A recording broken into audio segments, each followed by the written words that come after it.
Hello guys, welcome to the channel. I am Manali Singh, teaching intern with Com Connection, and today I am going to continue the second part of the chapter banking, in which we were talking about commercial banks and the central bank. We already discussed the functions of the commercial banks, and today I am going to continue with the third topic, that is money creation or credit creation. So in this theory we are going to talk about how banks create money. तो सबसे पहले क्या होता है, commercial bank की money creation काफ़ी important activity होती है. मनी क्रिएशन की प्रोसेस के थ्रू कमर्शियल बैंक एबल होता है क्रेडिट क्रिएट करने का, which is in the far excess of the initial deposits. तो ये कैसे ये प्रोसेस कैसे वर्क करता है. सबसे पहले हम इस प्रोसेस के लिए दो एजम्पशन बनाने पड़ेंगे. एजम्पशन क्या है कि सबसे पहला, जो भी इंटायर कमर्शियल बैंकिंग सिस्टम हो वो एक ही यूनिट में आएगा और सबको, सारे कमर्शियल बैंकिंग सिस्टम को हम बैंक्स की तरह समझेंगे इस थ्योरी को पढ़ने के लिए. सेकेंड क्या है, जितने भी पेमेंट की रिसीवल हो, मतलब मनी का रिसीवल होगा या फिर पेमेंट होगी इकोनॉमी में, वो सारे बैंक से कनेक्टेड होंगी, यानी कि सारी चेक्स से होंगी और सारी जो भी हमने पैसे रिसीव किए होंगे वो हम बैंक में डिपॉजिट करेंगे चेक्स.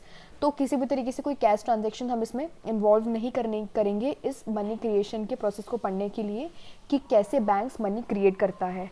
तो इसके लिए पहले हमें क्या देखना पड़ेगा, जो भी डिपॉजिट हम बैंक के साथ होते हैं कस्टमर्स के, वो यूज़ किए जाते हैं दूसरे कस्टमर्स को, नीडी कस्टमर्स को लोन प्रोवाइड करने के लिए. बाकी जो बैंक्स है उस सारे डिपॉजिट को मतलब लोन की तरह नहीं दे सकता. तो हमको ये पता है कि जो बैंक है वो पूरे जितने भी कस्टमर्स के पूरे डिपॉजिट को लोन की तरह नहीं प्रोवाइड कर सकता.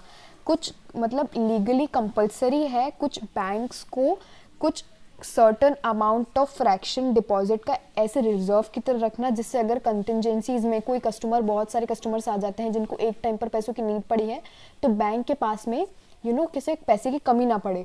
तो लीगली कंपल्सरी होता है कुछ सर्टन मिनिमम फ्रैक्शन डिपॉजिट का रिजर्व्स की तरह रखना. तो उस फ्रैक्शन को हम बोलते हैं legal reserve ratio, that is short form में LRR बोलते हैं, और हम इस पूरे प्रोसेस में LRR ही यूज़ करेंगे.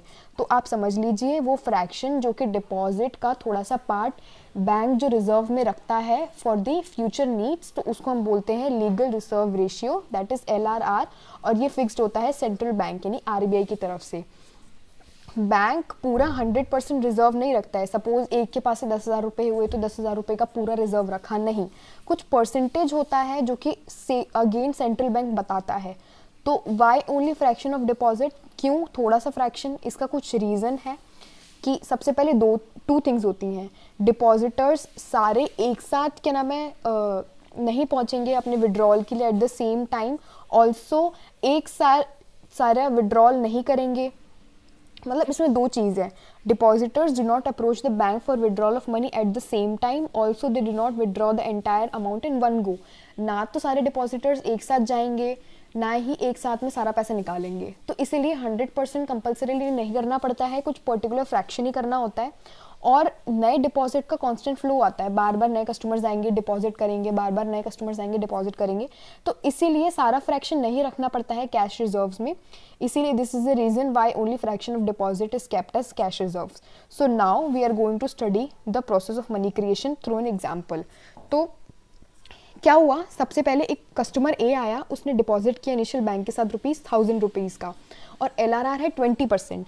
इसका मतलब बैंक को सिर्फ 200 रुपये कैश रिजर्व में रखने की ज़रूरत है, यानी कि 20% ऑफ 1000, एंड बाकी फ्री हो गया 800 रुपये. लोन देने के पर्पज़ के लिए मनी फ्री हो गया. तो क्या हुआ, बैंक ने पूरा वो अमाउंट 800 रुपये क्या नाम है दे दिया लोन की तरह से. तो बैंक ने क्या किया, बैंक ने उसको कैश में नहीं दिया, बैंक ने उस कस्टमर के अकाउंट में जमा कर दिया जिसको लोन की ज़रूरत थी. ठीक है, तो वो कितना भी अमाउंट अपना 800 रुपये लोन का कितना भी निकाल सकता है. ये हमारी फर्स्ट स्टेप थी. सेकेंड स्टेप देखो, अब क्या हुआ, सपोज उस बोरोवर ने, जिसको बैंक ने लोन प्रोवाइड किया था 800 रुपये का, उसने पूरे 800 रुपये निकाल लिए अपने पेमेंट्स जमा करने के लिए. अब हमने दो अजम्पशन में से एक अजम्पशन पढ़ी थी कि जितने भी ट्रांजैक्शन होंगे वो सारे बैंक के थ्रू कनेक्टेड होंगे, यानी कोई भी कैश ट्रांजेक्शन नहीं होगा। तो जैसे ही उसने 800 रुपये निकाले पेमेंट करने के लिए, वो सारे ट्रांजेक्शन बैंक से रूटेड है। तो जितने भी अमाउंट उस बोरोअर ने जितना भी अमाउंट खर्च किया वो दोबारा से बैंक में आ गया in the form of deposits account of those who receive this payment. Suppose मैं वो लेंडर थी 800 रुपये की, एंड वो 800 रुपये मैंने लेंड किए। अब सपोज मैंने वो पूरे के पूरा अपने अकाउंट से निकाल लिया लोन का, और उसको उनको पेमेंट करने के मैंने आपको पे किया, मैंने बी पर्सन को दिया, मैंने सी पर्सन को दिया। अब वो ए बी सी पर्सन को जो चेक मिला, मैंने जो चेक दिया उनने जाके वो अपने अपने बैंक में कर दिया। तो हमने एक अजम्पशन यहाँ पे पढ़ी थी कि हम सारे बैंक्स को एक ही मानेंगे, कोई बैंक अलग अलग नहीं है। तो दोबारा से कितना आ गया, सारे उन सारे से तुम हो, पर्सन ए हो और बी सी ने सबने जाके अपने बैंक में डिपॉजिट जमा करा दिया जो कि उनको मिला। तो वो 800 रुपये दोबारा बैंक में आ गए। इसका मतलब क्या हुआ कि 800 रुपये से हमारा डिमांड डिपॉजिट बैंक का दोबारा इंक्रीज हो गया। अब बैंक के पास में पहले से 1000 रुपये थे जिसमें से 800 रुपये उन्होंने लेंड कर दिए, पर दोबारा 800 रुपये आ गए through the person who got the payment by the borrower. तो 800 रुपये में दोबारा क्या किया, बैंक ने 20% कैश रिजर्व की तरह रखा और 640 रुपये दोबारा वो दे दिए, लेंड कर दिए, दोबारा लोन की तरह प्रोवाइड कर दिया। अब उस बोरोअर ने दोबारा पेमेंट किए, वो पेमेंट मैं दोबारा से तुम्हारे पास आए, किसी बी पर्सन किसी सी पर्सन पे आए, उनने सब ने दोबारा अपने अपने अकाउंट में जाके जमा कर दिए, दोबारा बैंक के पास में 640 रुपये आ गए। अब ऐसे ही हर बार 80% का जो क्या नाम है 20% रिजर्व रखने के बाद में 80% का लोन प्रोवाइड किया। तो ऐसे ही बैंक का इंक्रीज होता जाएगा डिपॉजिट, और लोन बढ़ता जाएगा और कैश रिजर्व होता जाएगा। तो आप इसको 2-3 बार पढ़ोगे बुक से तो आपको समझ में आएगा। तो इसको एक रिफर टेबल की तरह पढ़ो। तो इसमें क्या दे रखा है, इनिशियल डिपॉजिट जो था 1000 रुपये का था, उसमें से 200 रुपये रिजर्व रखा और 800 रुपये लोन की तरह दे दिया।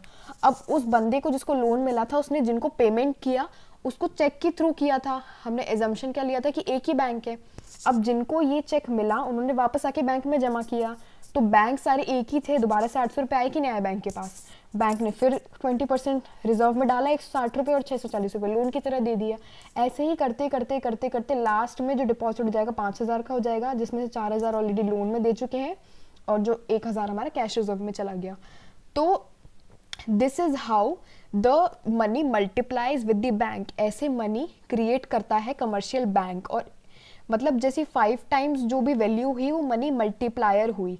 अब इस मनी मल्टीप्लायर को निकालने के लिए एक फॉर्मूला होता है। क्या होता है, ये मनी मल्टीप्लायर हेल्प करता है कि बैंक्स कितने डिपॉजिट्स की तरह after every unit of money it kept as reserve, कितना मतलब कैसे कितनी मनी क्रिएट करेगा। तो उसका एक फॉर्मूला होता है, money multiplier is equals to 1/LRR। LRR हमेशा परसेंटेज में होता है, तो हम इसे कैसे निकालेंगे। सपोज किया कि हमारा LRR 20% है, तो वो 20% को 20/100 यानी कितना हो गया 0.2। तो 1/0.2 इज इक्वल्स टू 5। तो ऐसे ही हमारे पास में हमें अगर LRR पता होगा तो हम निकाल सकते हैं कि कितने टाइम में कितना अमाउंट मनी मल्टीप्लाई होगा। तो ये जो फॉर्मूला है वो सिग्निफाई करता है every unit of money kept as reserves bank are able to create 5 units of money. मतलब इतने परसेंटेज की रिजर्व रखने के बाद में 5 time money 5 units of money bank बना सकता है। ठीक है, value of money multiplier determine होता है अगर हमें LRR की वैल्यू पता हो। जितना हाई LRR होगा उतना ही लो हमारा क्या होगा, मनी मल्टीप्लायर की वैल्यू। ओके, तो अनलेस मनी इज क्रिएटेड, तो ऑब्वियसली ज़्यादा हमें अगर कैश रिजर्व में रखना पड़ेगा तो हमारे पास मनी भी कम आएगा। ठीक है, एक और एग्जांपल यहाँ पे दे रखा है, जैसे टोटल डिपॉजिट कितना है 1000 और हमारा LRR है 12.5। तो हम कैसे निकालेंगे, 12.5 डिवाइडेड बाय 100%। तो ये क्या हो जाएगा 0.125 एंड 1/0.125 इज इक्वल्स टू 8। यानी कि 8 हमारा मनी मल्टीप्लायर है। इनिशियल डिपॉजिट 1000 करोड़ का था, हम उसमें 8 का मल्टीप्लिकेशन करेंगे तो हमें पता चल जाएगा कि 8000 करोड़ का टोटल डिपॉजिट बैंक एक्सपेक्ट करती है। Now we are going to talk about central bank, that is RBI, Reserve Bank of India, जो कि हमारा कंट्रोलर है of all the commercial banks. तो सेंट्रल बैंक एक ऐसी एपेक्स बॉडी है जो कि कंट्रोल करती है, ऑपरेट करती है, रेगुलेट करती है एंड डायरेक्ट करती है entire banking and monetary structure of the country. तो एपेक्स मतलब सुप्रीम बॉडी है और ये टॉप मोस्ट पोजिशन है मॉनेटरी एंड बैंकिंग सिस्टम की अपने इंडिया की। तो जितने भी फाइनेंशियली डेवलप्ड कंट्रीज़ हैं उनकी सबकी अपनी अपनी सेंट्रल बैंक होती है। हमारी इंडिया की सेंट्रल बैंक है रिजर्व बैंक ऑफ इंडिया, जो कि इस्टेब्लिश हुई थी अप्रैल 1 1935, और ये इसका एक्ट गवर्न करता है reserve Bank of India act in passed in 1934। Okay, तो ये हमारा डिफरेंट कंसेंट यहाँ में ये पे फन फैक्ट दिया हुआ है जहाँ पे सेंट्रल बैंक डिफरेंट कंट्रीज़ के डिफरेंट नेम्स के नाम से जानी जाती है। सपोज इंडिया का तो रिजर्व बैंक ऑफ इंडिया है, यूके का है बैंक ऑफ इंग्लैंड और यूएसए का है फेडरल रिजर्व सिस्टम। तो अब हम पढ़ेंगे फंक्शंस ऑफ सेंट्रल बैंक। तो कुछ फंक्शंस होते हैं सेंट्रल बैंक के, जो कि यहाँ पे आपको 5 फंक्शंस मेंशन किए गए हैं। सबसे पहला है करेंसी अथॉरिटी। तो जो हमारा सेंट्रल बैंक है उसके पास में सोल अथॉरिटी है इशू करने की करेंसी अपने कंट्री में, ठीक है। तो in India only Reserve Bank of India has sole right of issuing paper currency notes except 1 rupee note and coins.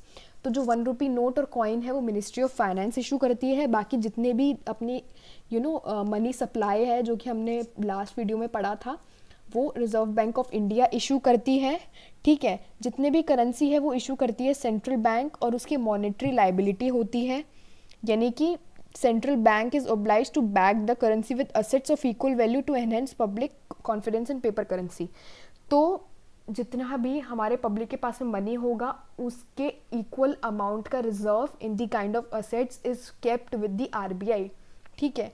तो पेपर करेंसी तो कुछ भी है, पेपर को करेंसी बना के ऐसे ही यूज़ कर लो, लेकिन हमें अगर उसमें फेथ रखना है और पब्लिक कॉन्फिडेंस रखना है पेपर करेंसी में, तो उसकी इक्वल वैल्यू की असेट्स भी अपने सेंट्रल बैंक ने रख रखी है जिससे कॉन्फिडेंस रहे पब्लिक का, ठीक है। एडवांटेज क्या होते हैं soul authority of note issue with RBI की नोट सर्कुलेशन में यूनिफॉर्मिटी होती है। ऐसा नहीं कि आरबीआई ने निकाल दिया फिर एसबीआई ने भी इशू कर रहे हैं, तो इस वजह से इन्फ्लेशन हो सकता है एंड बहुत सारे नोट्स आ सकते हैं, फेक नोट्स आ सकते हैं, कंसिस्टेंसी नहीं रहेगी। तो यूनिफॉर्मिटी रहती है अगर सोल अथॉरिटी सिंगल अथॉरिटी होती है किसी पास नोट इशू करने की।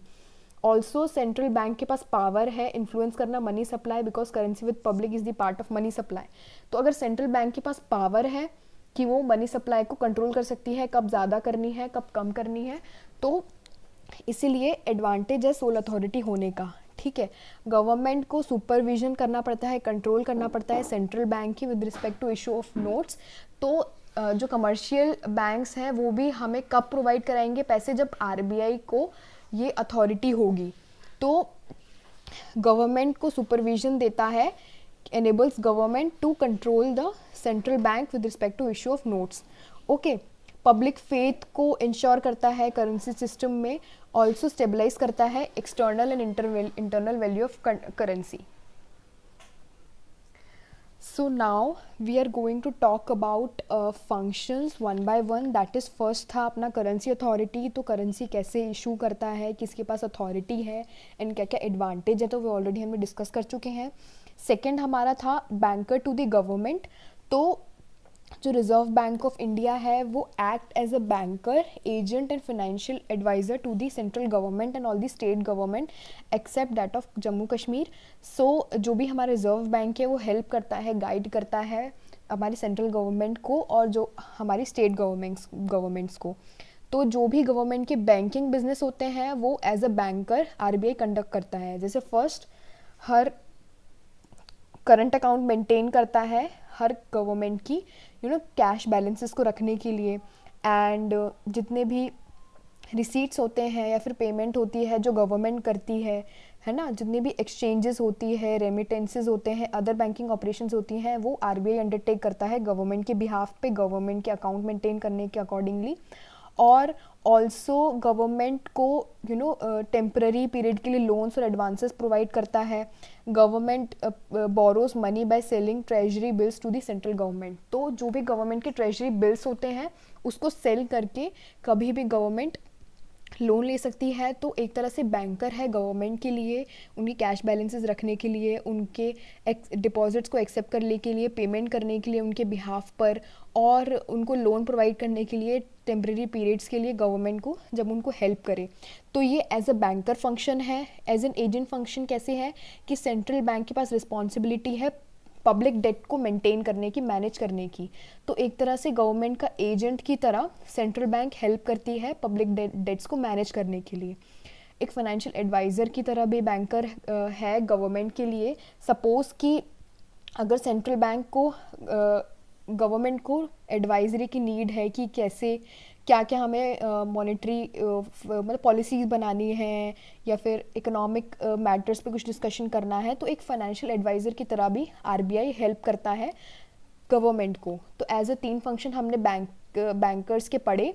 एज अ बैंकर जहाँ पे सारे cash balances, payments and receipts को मैनेज करता है, एंड एजेंट की तरह पब्लिक डेट को मैनेज करता है, एंड एडवाइजर्स की तरह वेरियस इकोनॉमिक, फाइनेंशियल और मॉनेटरी मैटर्स पे एडवाइस करता है। तो हमने सेंट्रल बैंक के 2 फंक्शन ऑलरेडी डिस्कस करे हैं, as a currency authority and as a banker to the government, in which we also discussed, and as an agent and as a financial advisor.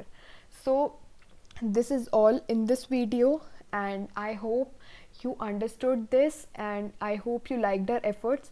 Please like, subscribe and share if you liked our efforts. Also follow Com Connection at various social media handles, and we will continue with the further functions and other things in the next video. Thank you so much.